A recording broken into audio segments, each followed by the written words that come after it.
Shalom, shalom. This is a brother Kahan from the GMS Prophetic Vibration Camp here with another lesson to the power and spirit of Yahweh, Ba'asham, yahwahshi. So first and foremost, Kal Halayam, La Alahayanawa, Yahweh, Ba'asham, yahwahshi, Ba'asham, Raka Kwadash, Barakata Yahweh, Barakata Yahwahshi, Barakata Yahweh, Barakata Yahwahshi, Barakata Yahweh, Barakata Yahwahshi.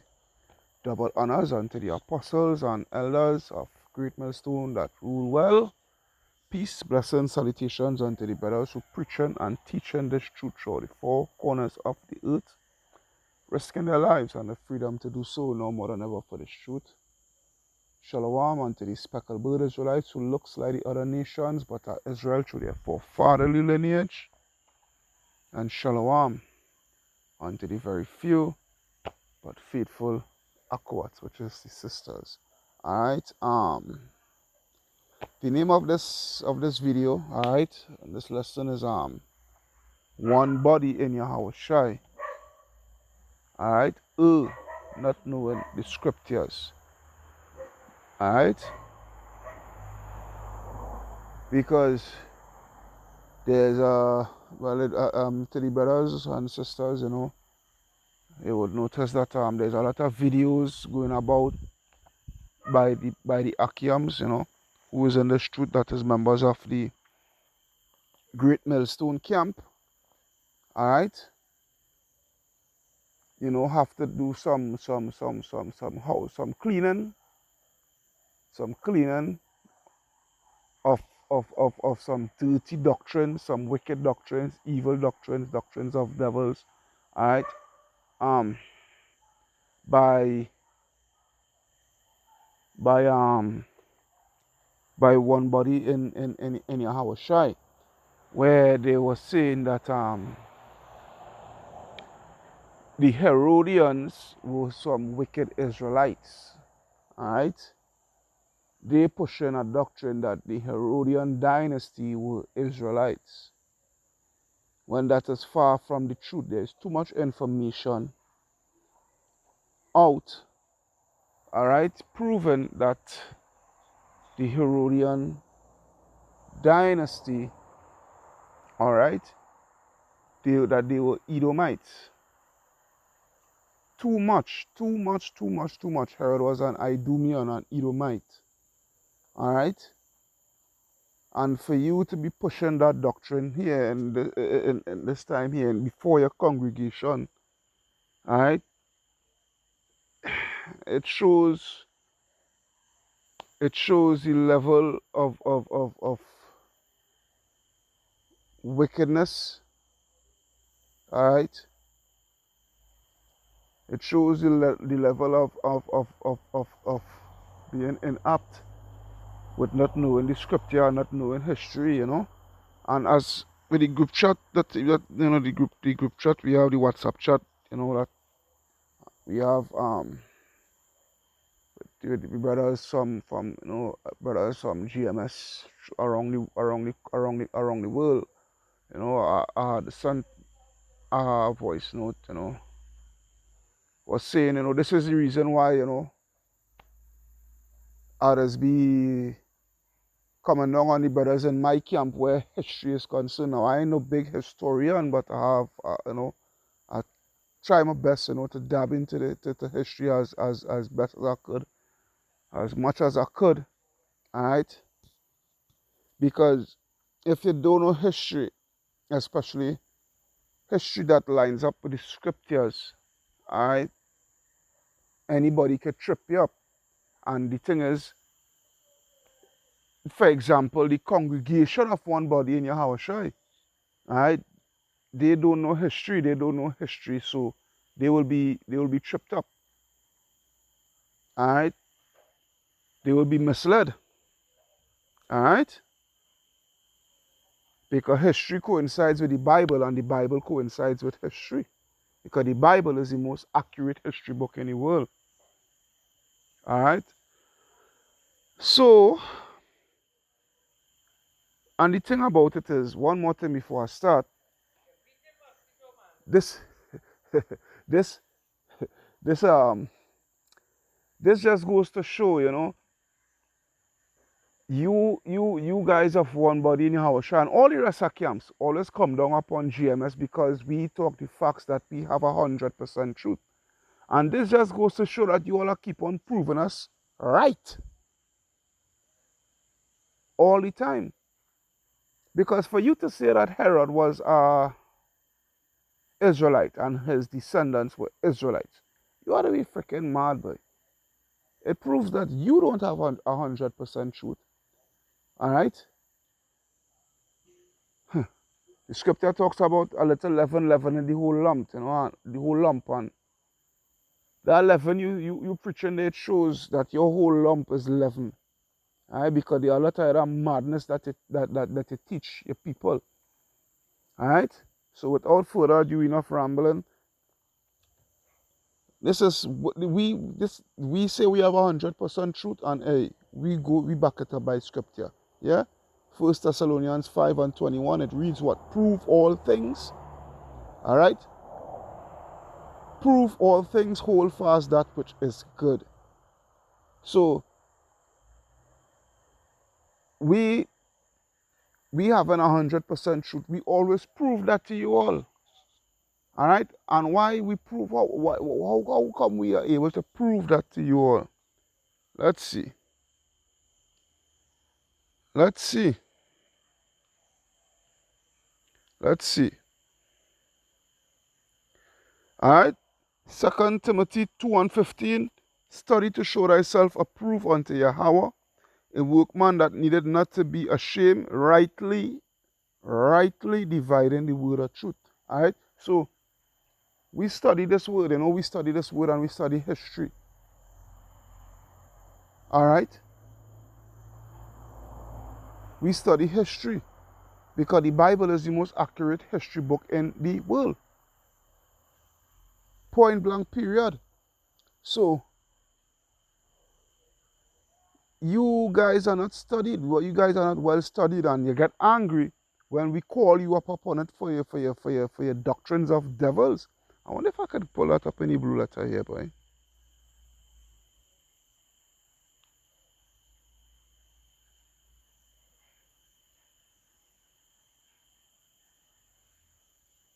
Let's see. Just bear with me.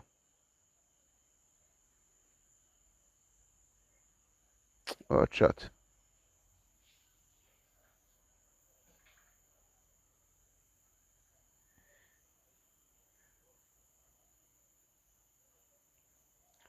Alright.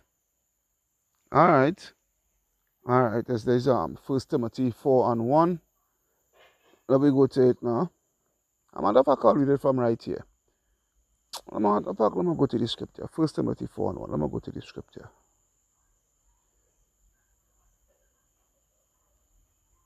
Alright. Just bear with me here because I ain't all that quick. 1 Timothy 4:1. Alright, it reads, now the Spirit speaketh expressively that in the latter times some shall depart from the faith, alright, giving heed to seducing spirits and doctrines of devils. Alright? This is it here. Alright? Alright, you guys departed from the faith because of what? Your pride. Alright? Because of your pride. Alright? And speaking doctrines of devils, lying doctrines, and misleading the people with it. Verse 2, speaking lies and hypocrisy having their conscience, alright, seared with a hot iron. Alright? The word hypocrisy goes into what? To act, and you guys acting as if you have the full hunt, as if you preaching the full truth, but really and truly you're not. And when we pull you up on it, alright, yeah. Hey. But anyhow, the scripture said approve all things, right? So let's go into proving what we have here. So I'll go into the book, Who is Esau Edom? Oh, come on a little bit. Alright, I'm gonna see something here. Alright, come here, so.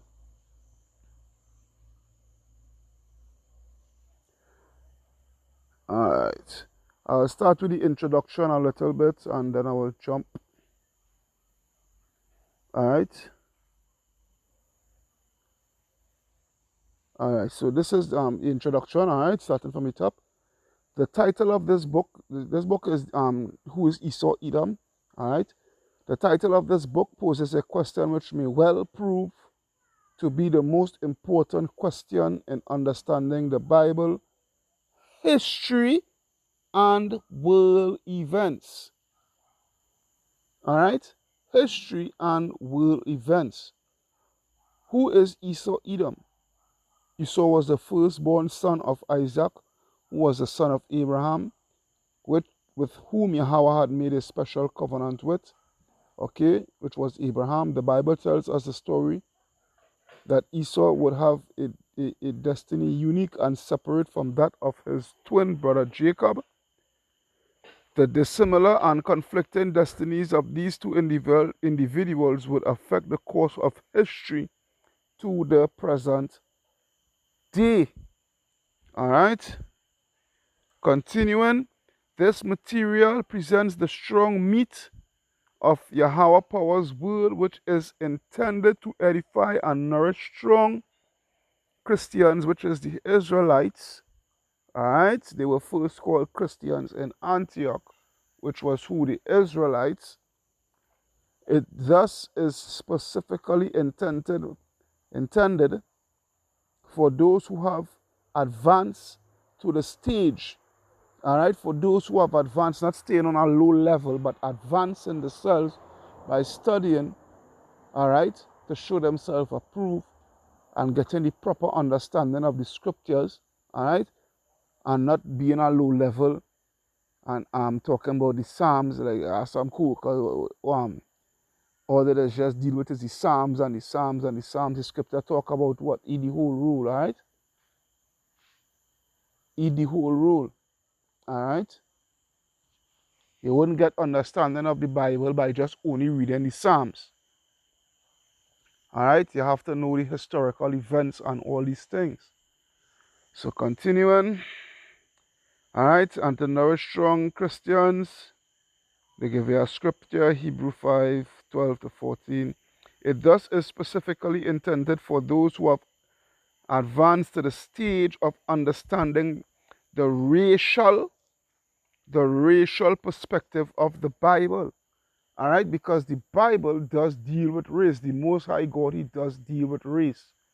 This nonsense that Christians or people in the world generally speaks about, we are all one, and all that nonsense, that's a pack of lies. The Bible is a book of race. The Bible is a racial book. It differentiates each race that Yahweh Ba'ashem Yahushai have created upon the face of the earth. Because there's a reason why the scripture back in Genesis 10, all right, starting in Genesis 10 and onwards, it speaks about the Yahweh Ba'ashem Yahushai give you what? Lineages, which goes into bloodline. All right?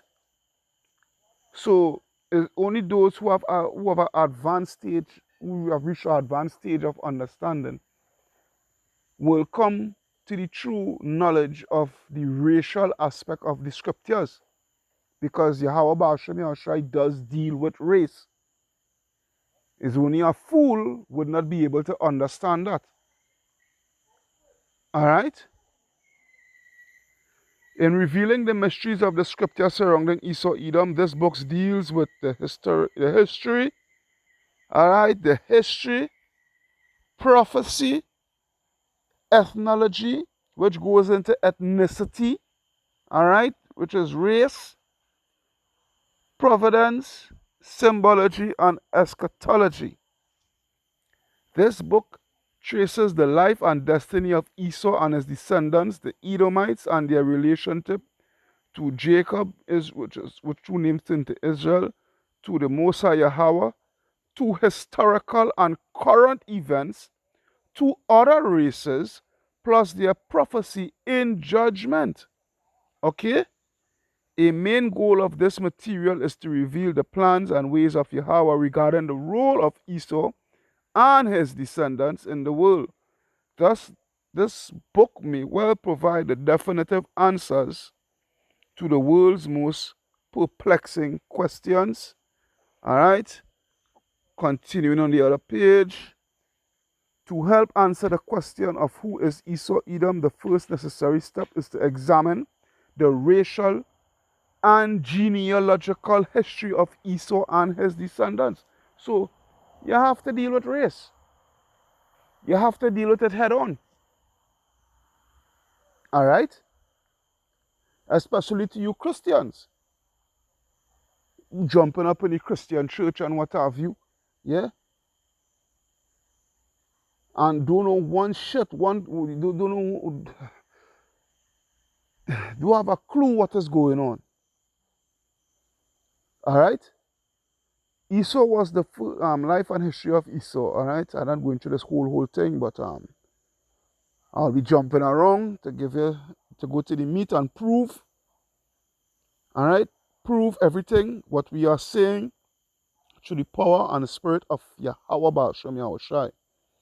All right? Esau was the firstborn of Isaac and thus was heir to the birthright, derived from the direct lineage of Adam to Noah to Abraham. Now, he wasn't no heir to the birthright because Yahweh Hashem Yahushua didn't choose him.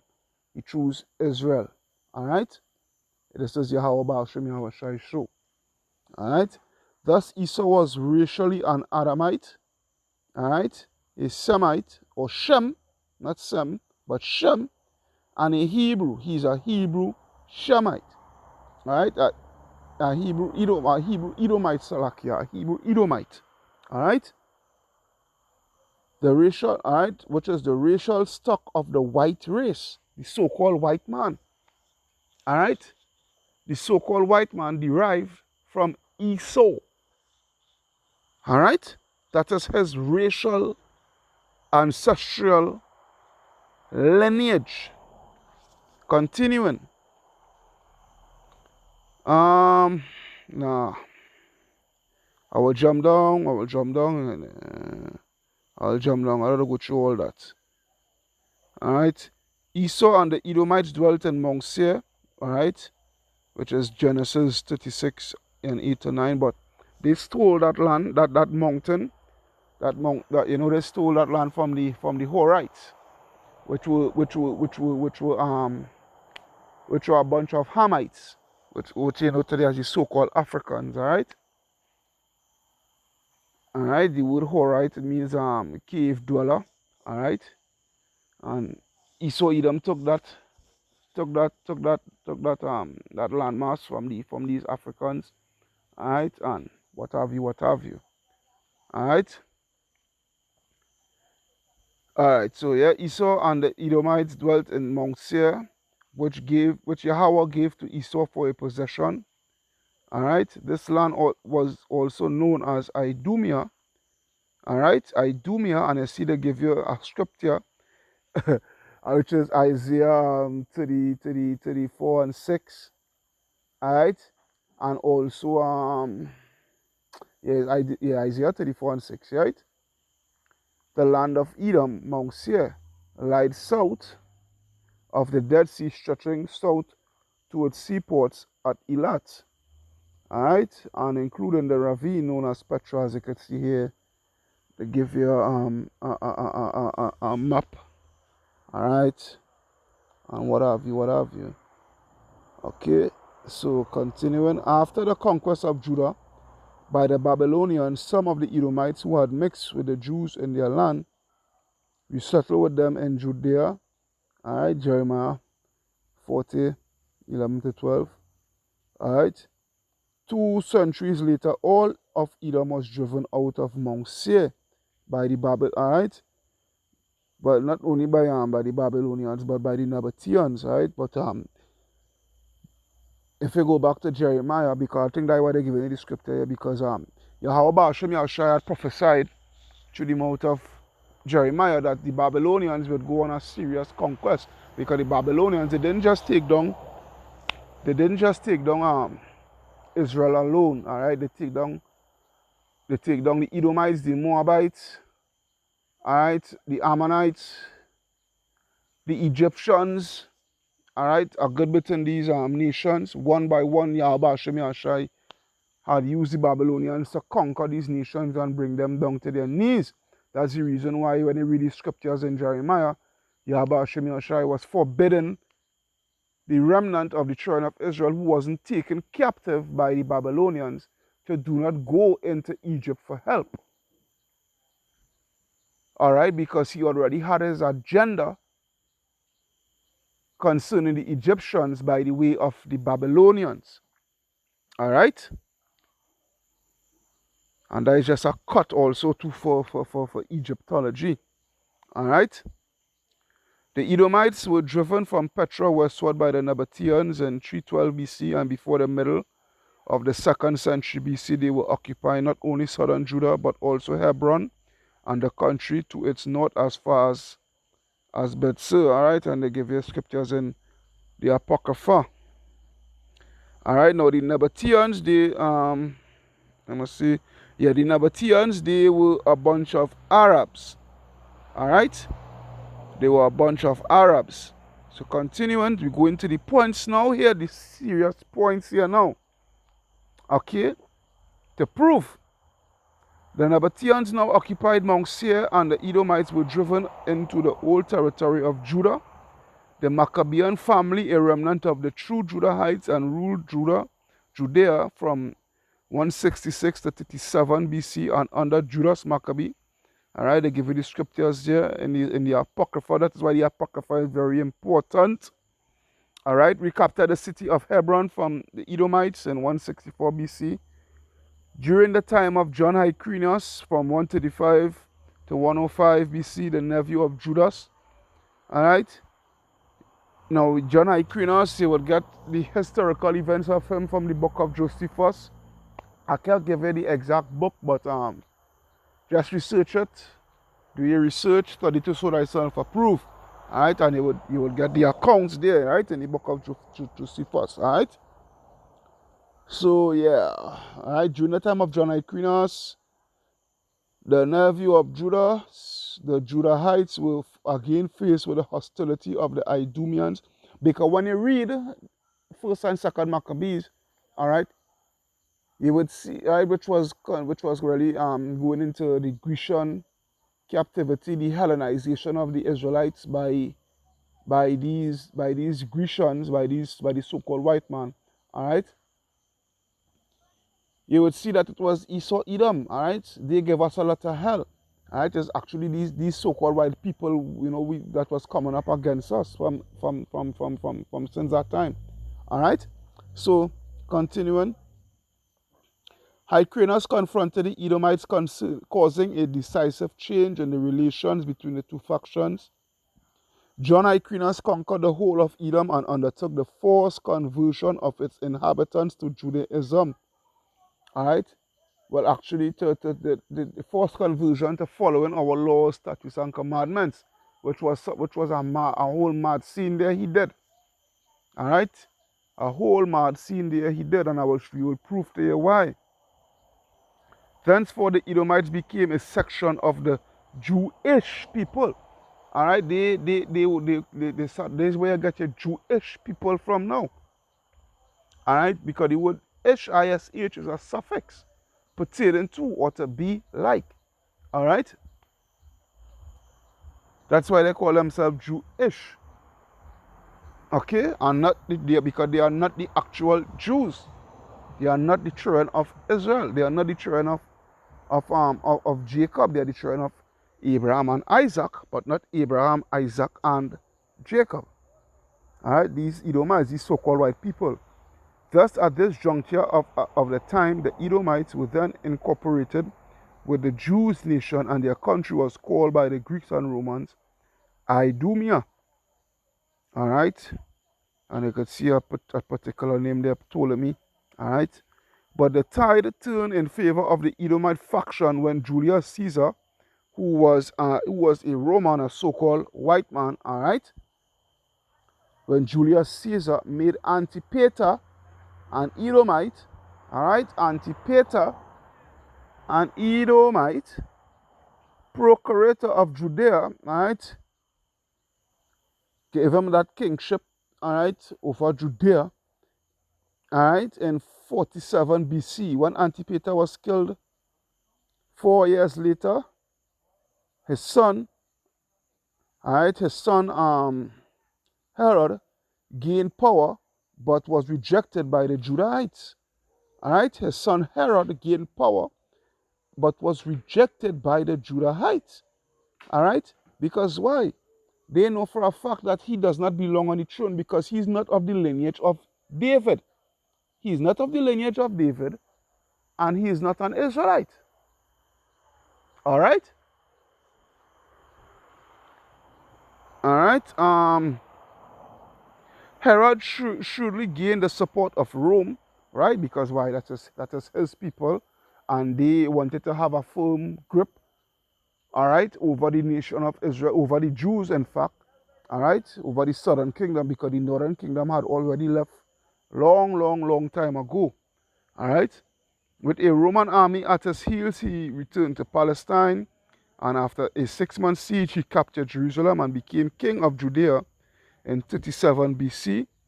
Herod was a shrewd and unscrupulous tyrant and was despised by the Judahites because he was an Idumean and not of their own stock. He was not an Israelite. He did not came from Abraham, Isaac, and Jacob. He came from Abraham and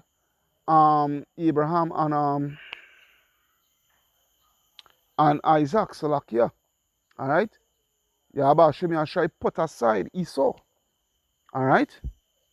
I'll try my best if I can remember to find that in the Apocrypha in Second Esdras. All right? Herod hated the people of Judah. Yeah? Herod hated the people of Judah, and one of his first acts was to execute 45 of the leaders of the old aristocracy to eliminate any rivalry. And there's a reason why I'm reading all of this. I have my reason why. All right? To eliminate any rivalry for leadership.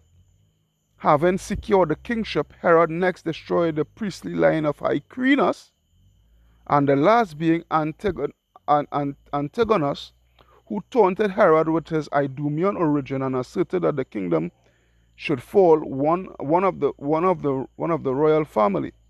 Finally, he murdered Aristobulus, the last of the Aaronic high priests. All right. See the wickedness of Esau, Edom. Herod then sought to affiliate himself with the high priesthood through marrying Miriam, all right, Aristobulus' sister and the daughter of a high priest. All right. So he thought, he could insert himself into the bloodline and insert himself into the nation of Israel by marrying, all right, an Israelite Israelite woman who came from a family of high status. All right. But the thing is, your nationality is not determined by your mother. It is determined by what? The father. Okay? Herod even rebuilt the temple as it was in ruin from repeated sieges, part of which Herod was responsible for by his attack upon the city. The temple of Yahweh, watch this, right? The temple of Yahweh became, in a sense, Herod's temple. All right, Herod's temple.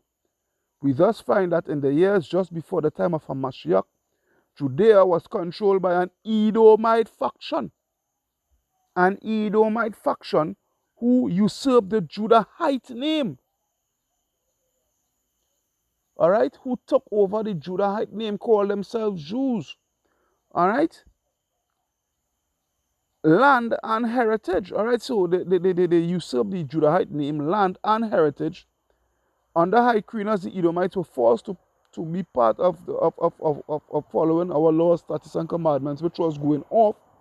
But under Herod, the Herodian faction Watch this. But under Herod, the Herodian faction had control over the Judeans' culture and way of life. Alright? So now, let's go to the scripture now. Let's see if this historical events is linking back to the scripture. So now, let's go to Matthew chapter 2 and verse 1. I would read a good bit in this Matthew here. Okay? Matthew chapter 2 verse 1. Now when Yahwahshi was born in Bethlehem of Judea in the days of Herod the king, behold, there came wise men from the east of Jerusalem. So now, watch this.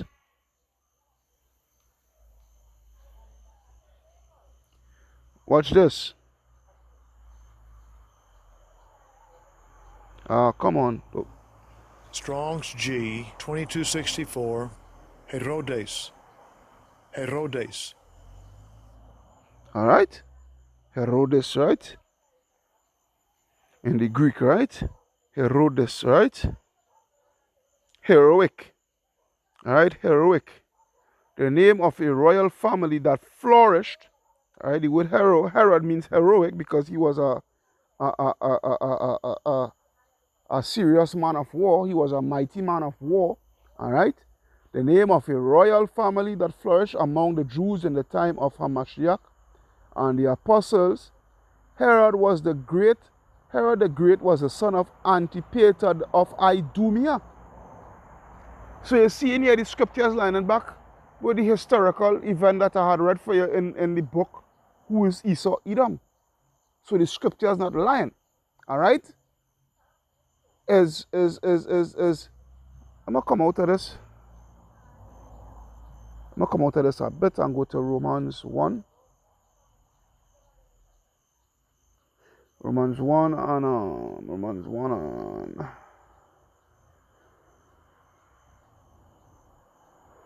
and that's now. I think it's 26 or something like that. That's bad, man.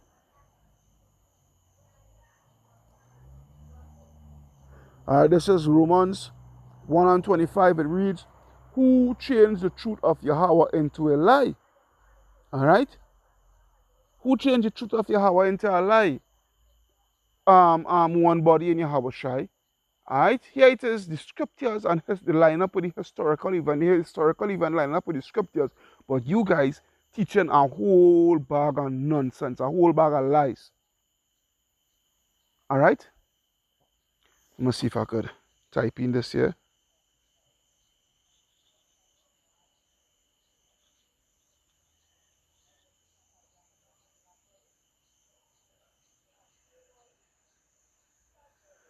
Let's see. All right. All right. Romans 3 and 4. All right.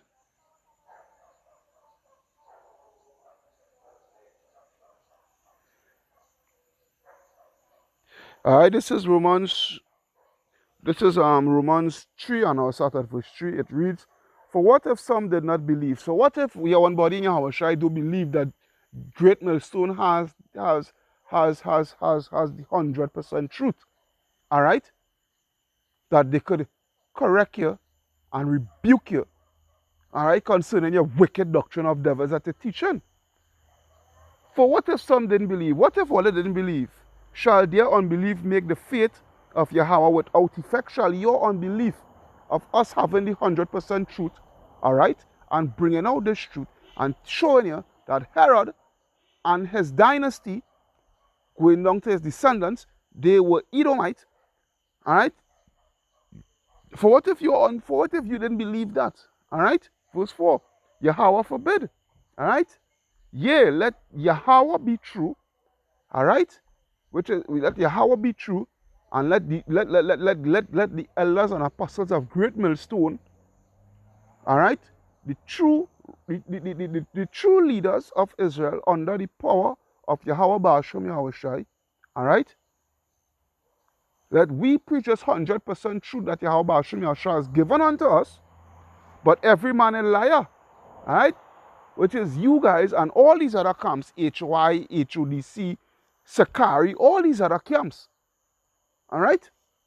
As it is written, that thou mayest be justified in thy sayings, and mightest be overcome when thou art judged. All right, and we is going to overcome, all right, when Yahweh is ready to judge us. Because why? We make sure and push this 100% truth with no guile. All right, so going back to the Matthew 2 and 1.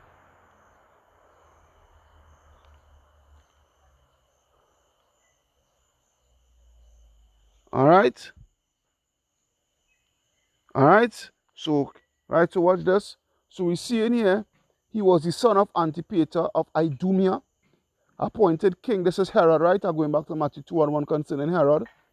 All right, appointed king of Judea by BC 40 by the Roman Senate at the suggestion of Antony and with the consent of Octavian. All right, so he was set up.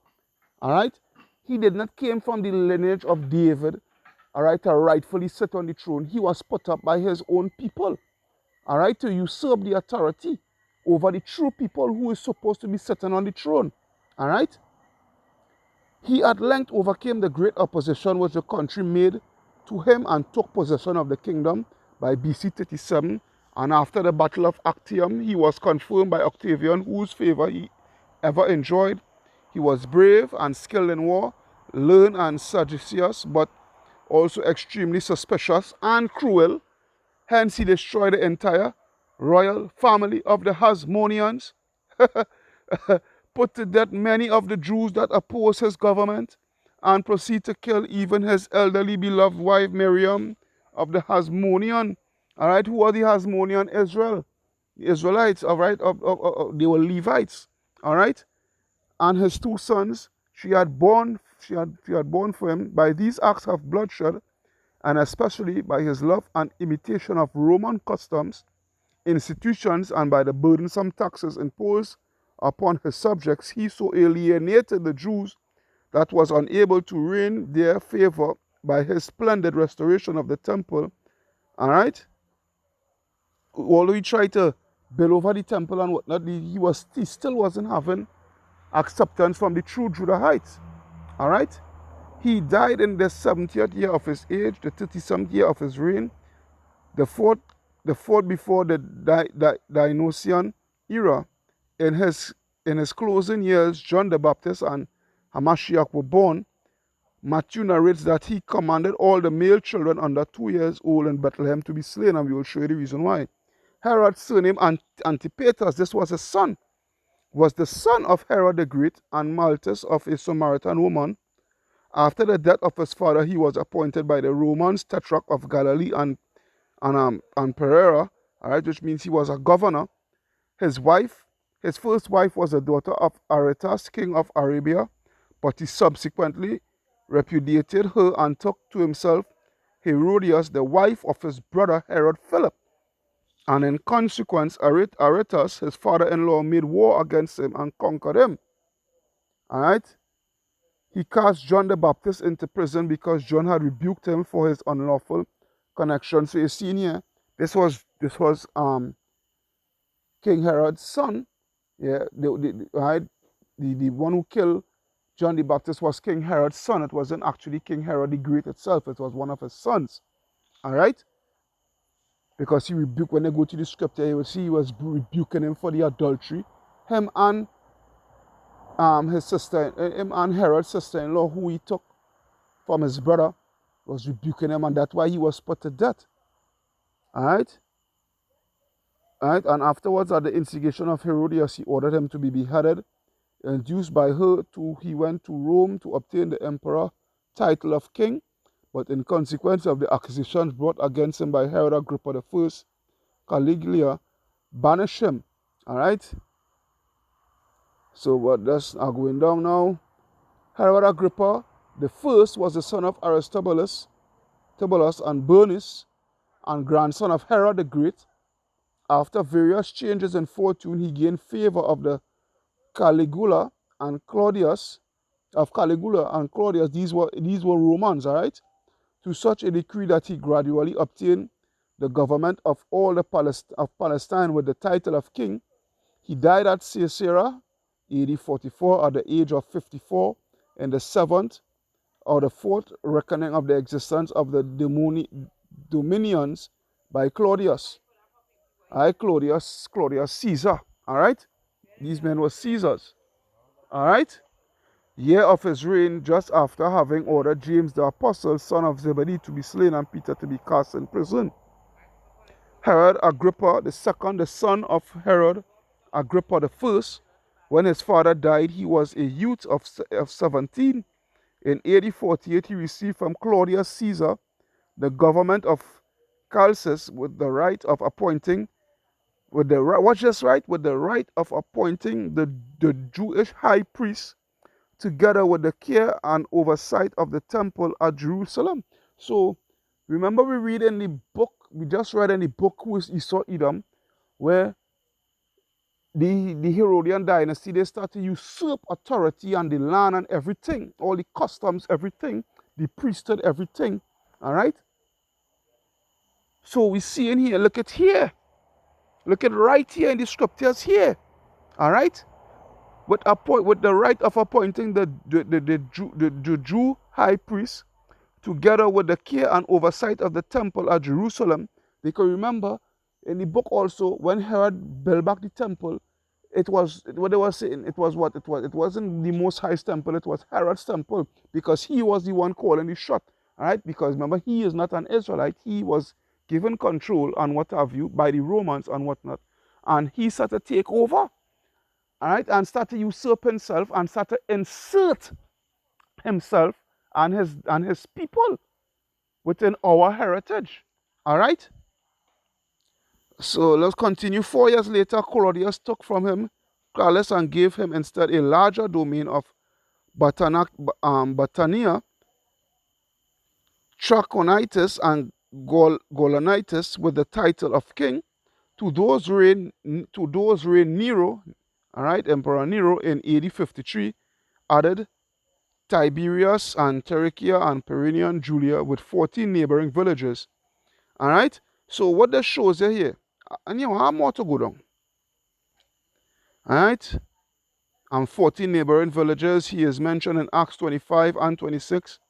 In the Jewish war, or the war of the Jews, although he strove in vain to retain the fury of the seditious and bellicose populace, he did not desert to the Roman side. After the fall of Jerusalem, he was vested with praetorian rank and kept the kingdom entirely unto his death, which took place in the 3rd year of Emperor Trajan, the 73rd year of his life, and the 52nd year of his reign.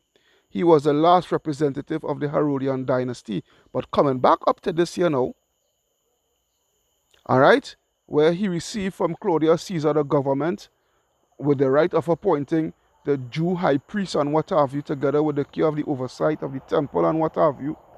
All right, which linking back to what I just said concerning the book of Esau Edom, where they usurp and what have you. What they're showing you here also too is that a lot of the scribes and Pharisees that was coming up against the Messiah is that they were Edomites. Not all the scribes and Pharisees were Israelites and coming up against the Messiah. A lot of them were Edomites, right? Who was being set up by Herod the Great and the Romans. A lot of the scribes, Pharisees, and Sadducees, they were Edomites. All right?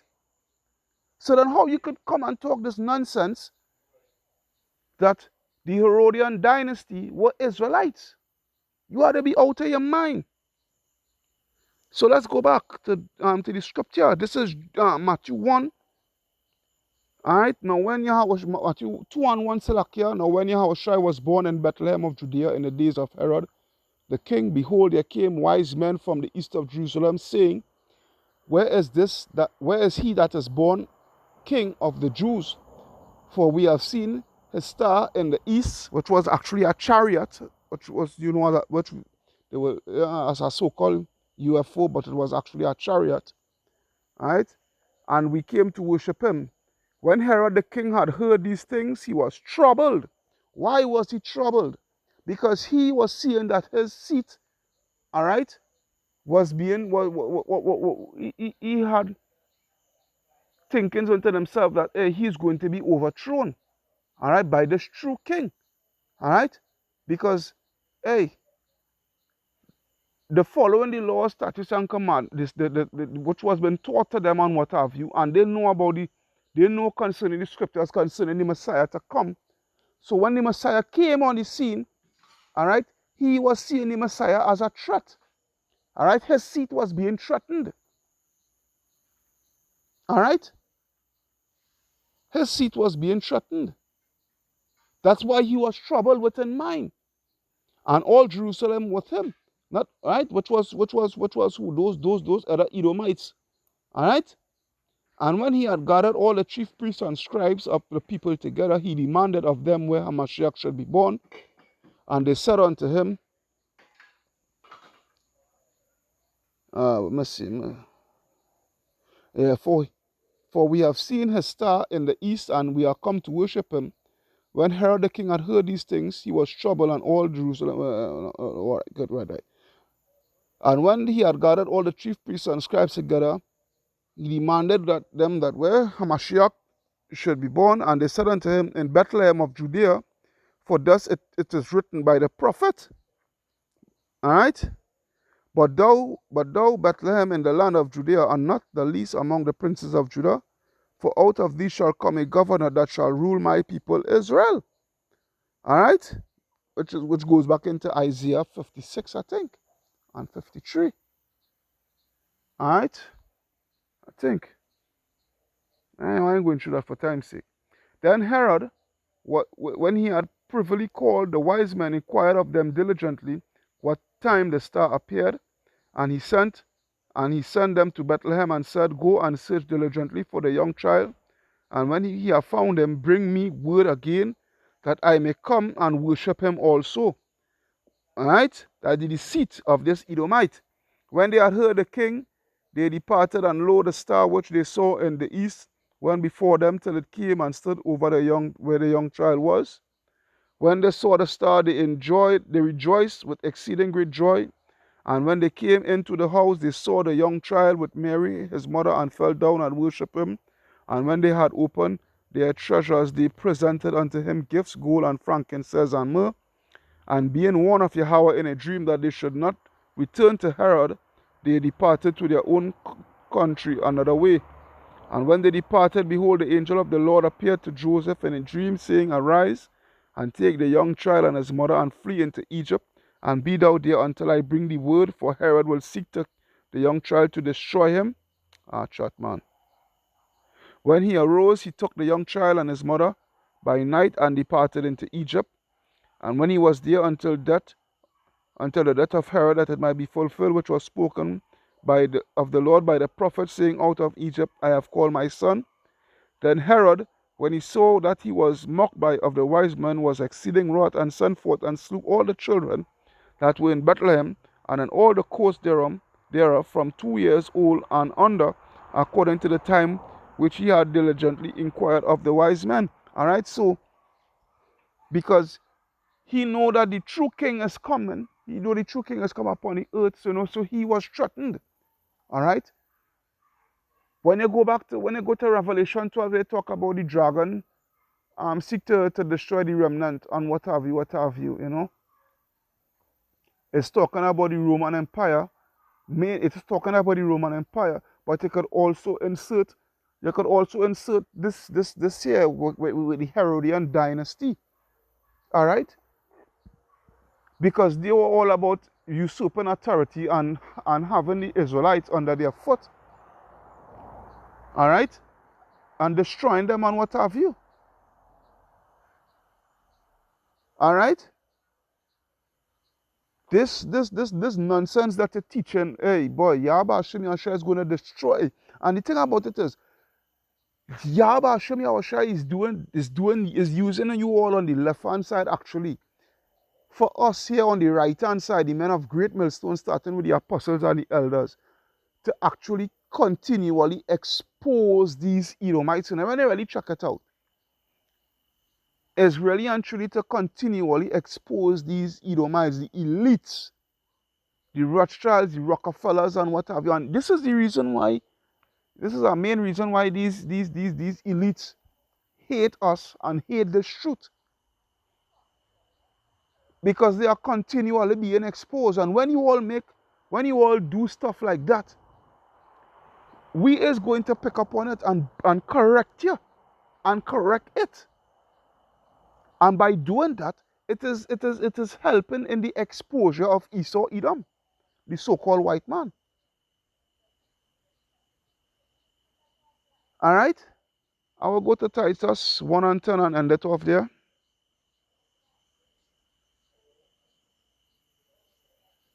This is Titus 1 and 10.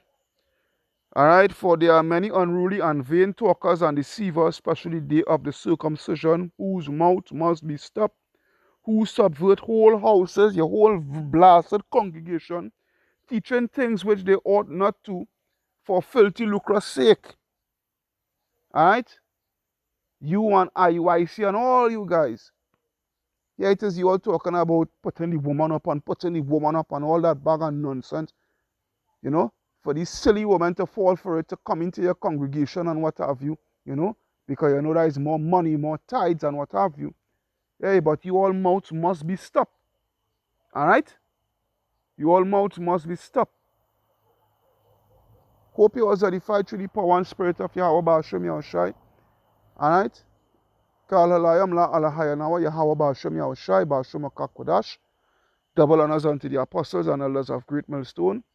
Peace, blessings, salutations unto the brothers who preaching and teaching the truth throughout the four corners of the earth. Shalom unto the speckled Israelites and shalom unto the very few but faithful Akawats. This is a brother Kahan from the GMS Prophetic Vibration saying shalom, shalom, shalom.